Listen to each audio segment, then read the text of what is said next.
Bonjour, c'est Céline des Cartes Bavardes. Bienvenue sur ma chaîne YouTube. Nous continuons nos vidéos sur le thème Un jour une carte. Nous avons aujourd'hui l'honneur et le privilège d'accueillir l'impératrice. Je vais donc utiliser pour cette présentation 3 tarots. Le Dream Keepers Tarot, le tarot mystique et le Sun and Moon Tarot. Donc nous allons commencer cette présentation donc avec le Dream Keepers Tarot. Donc que dire de l'impératrice? En fait, elle est synonyme de créativité, de beauté, bien évidemment, et bien sûr d'instinct nourricier, car elle est très souvent représentée enceinte, voilà, selon les tarots. Donc pour le Dream Keepers Tarot, nous avons une très belle impératrice qui est vêtue d'une cape de nuages. Je vais vous mettre la miniature sur le côté. Donc elle est vêtue d'une cape de nuages, très belle cape d'ailleurs. Vous avez la nuit étoilée dans l'arrière-fond. Et notre impératrice est donc couronnée de 12 étoiles zodiacales et elle a une tenue très végétale, très luxuriante. Elle est vraiment magnifique, avec les pieds donc bien ancrés au sol. Elle symbolise vraiment toute la richesse que peut nous offrir la terre et toutes les merveilles. Elle est aussi, elle représente notre richesse personnelle en fait. Nous avons ensuite donc dans le tarot mystique une impératrice, là aussi très colorée, avec un petit bébé dans le ventre et une petite couronne. J'essaie de faire un focus.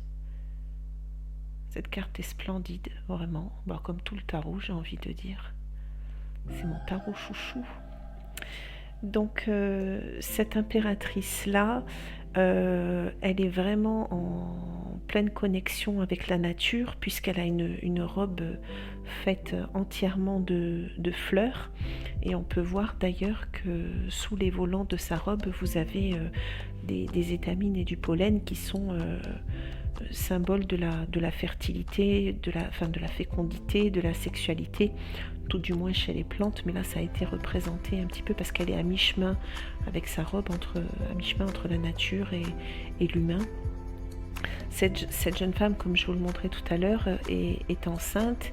Elle tient en sa main une couronne et qui va servir à couronner donc cet enfant cet enfant à naître, qui n'est pas encore né. Donc on est vraiment sur un amour inconditionnel et un vrai don de soi en fait. Voilà, c'est une très belle carte et une très belle représentation. Je ne connais pas un tarot avec une représentation de l'impératrice qui ne soit pas belle. Voilà, parce que pour moi c'est vraiment une très très belle carte. Nous avons ensuite donc dans le Sun and Moon Tarot, là aussi on pourrait croire que la carte est toute simple, mais en fait elle est hyper riche de symboles. Lorsque je l'ai étudiée, j'en ai été moi-même surprise. J'ai d'abord acheté ce tarot parce que les dessins me plaisaient, mais je ne pensais pas qu'il était aussi riche en symboles. Donc nous avons sur cette carte une femme assise sur un croissant de lune qui représente le cycle de la vie, les cycles féminins aussi, un petit peu comme sur une vidéo précédente où nous avions la grande prêtresse. Donc pour cette lune, elle représente également le rêve, tout ce qui est instinctif, Et vous pouvez regarder, vous pouvez voir également que dans sa main, elle tient un globe avec une croix, donc qui représente vraiment la plénitude du cœur et de l'esprit. Voilà, c'est une très belle représentation, elle la tient dans sa main droite. Et c'est aussi un examen, je dirais, entre le monde extérieur et intérieur. Les papillons qui sont représentés en bas de la carte représentent la transformation. Vous avez également la colombe qui représente notre guide intérieur, notre conscience, à qui il faut vraiment faire confiance.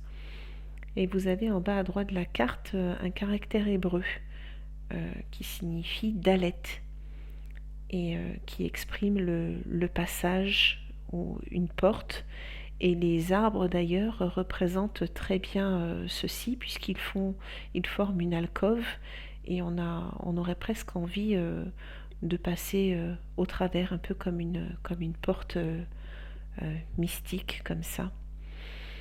Donc en conclusion, pour l'impératrice, je dirais qu'il faut s'écouter, il faut écouter la nature qui nous entoure, car elle est là depuis bien longtemps avant nous, et que de la créativité naît la beauté. Et ce thème-là, on le retrouvera également dans d'autres cartes que je vous expliquerai plus tard. Voilà. Féminité, instinct maternel, connexion à la nature, les fins mots de notre si belle impératrice. J'espère que cette petite vidéo vous a plu. Je vous invite à liker, faire un petit commentaire ou à vous abonner pour faire vivre ma chaîne. Merci beaucoup et à bientôt. Au revoir.